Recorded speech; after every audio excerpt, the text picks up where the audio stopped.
நீ நினைக்கிற உன் ஜெபத்துக்கு பதில் வரல, ஆனா உனக்கு துரோகம் பண்றவன் நினைக்கிறது நடக்குது. அப்படி நடக்கும் போது உடனே உலகம் அப்படிதான் சொல்லும், அப்ப அவங்க பக்கம் தான் நியாயம் இருக்கும்.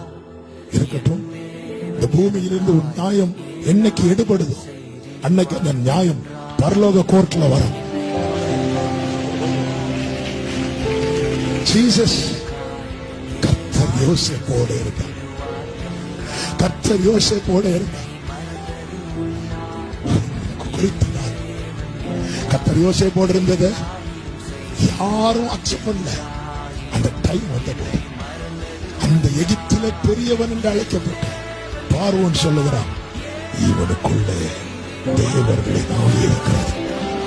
இவன் கூட உன் கூட கர்த்தர் இருக்கிறார் என்பது இன்னைக்கு உனக்கு தெரியணும், நாளைக்கு உலகத்துக்கு தெரிய வரும்.